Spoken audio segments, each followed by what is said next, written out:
नमस्कार मित्रों, आप सभी का हार्दिक स्वागत है हमारे चैनल धर्मार्थ पे। ग्रंथों, धार्मिक पुस्तकों, विभिन्न विचारधाराओं और पुरानी कथाओं के अनुसार ऐसा माना जाता है कि भगवान श्री कृष्ण ने 16,000 कन्याओं से विवाह किया और उन सभी से उन्हें 1.5 लाख से भी अधिक संतान रत्नों की प्राप्ति हुई थी। कृष्ण के 16,000 विवाहों की बात झूठ है और पूर्णतः मिथ्या है। दरअसल श्री कृष्ण की 16,000 पत्नियां तो थी, किंतु श्री कृष्ण ने उनसे कभी भी विवाह नहीं किया था।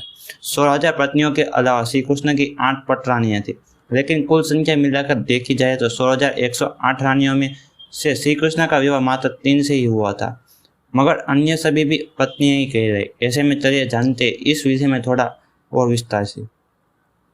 महाभारत ग्रंथ में इस बात का वर्णन मिलता है कि श्री कृष्ण की मात्र एक ही पत्नी थी जिनसे उन्होंने विवाह किया था। उनका नाम रुक्मणी। देवी रुक्मणी विदर्भ के राजा भीष्म की पुत्री थी। देवी रुक्मणी को ही माँ लक्ष्मी का अवतार माना जाता है। देवी रुक्मणी श्री कृष्ण से प्रेम करती थी और उनसे विवाह करना चाहती थी, इसलिए श्री कृष्ण ने उनकी इच्छा से उनका हरण कर उनसे विवाह कर रचाया था। इस आधार पर यह बात स्पष्ट है कि जहाँ एक और श्री कृष्ण भगवान विष्णु के अवतार थे, तो माँ लक्ष्मी का अवतार देवी रुक्मणी थी। हालांकि भ्रांतियां फैलते और गलत प्रचार प्रसार के कारण अधिकतर लोग श्री राधा रानी को लक्ष्मी माँ का अवतार मानते हैं, जबकि श्री राधा रानी तो श्री कृष्ण का ही एक स्वरूप है। श्री कृष्ण के 16,000 विवाह का सत्य। लोगों के बीच में इस बात को अक्सर अपनी कहते सुना होगा कि श्री कृष्ण ने 16,000 विवाह किए थे, लेकिन यह बात पूरी तरह से गलत है। श्री कृष्ण के 16,000 पत्नियां जरूर थी, लेकिन उन्होंने उनसे विवाह नहीं किया।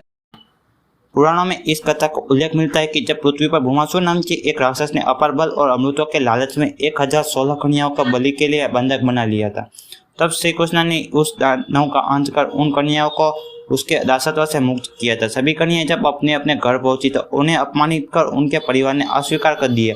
अपने ही परिवार से बहिष्कृत होने के कारण जब सभी कन्याएं मृत्यु को गले लगाने के लिए चल दी, तब श्री कृष्ण ने पुनः प्रकट होकर उन्हें अपनी पत्नी रूप में स्वीकार कर लिया। किसी भी पुराण में इस बात का उल्लेख नहीं मिलता है कि श्री कृष्ण ने 16,000 विवाह किए थे, यानी कि 16,000 कन्याओं से अग्नि के समक्ष पैर लिए थे।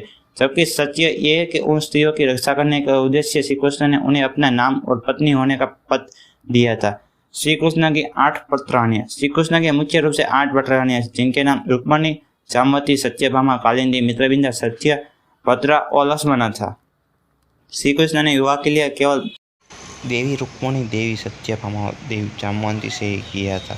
अन्य सभी पटरानियों ने तपोबल के कारण श्री कृष्ण का सानिध्य मात्र प्राप्त किया था, अर्थात अन्य सभी पटरानियों ने घोर तप के चलते श्री कृष्ण की अर्धांगिनी का पद प्राप्त किया। इसके अलावा श्री कृष्ण की एक और पटरानी थी जिनकी बद्रधाम में पूजा होती है, और वह है यमुना। यमुना मैया श्री कृष्ण की अति प्रिय है और उनकी पटरानियों में सर्वश्रेष्ठ थी। अगर आपको हमारी यह प्रस्तुति पसंद आई हो तो हमारे वीडियो को लाइक कर चैनल को सब्सक्राइब कर दीजिएगा। अगर हमसे इस वीडियो में कोई भी भूल या गलती हुई हो तो हम आपसे क्षमा मांग रहे, कृपया हमें क्षमा कर दीजिएगा।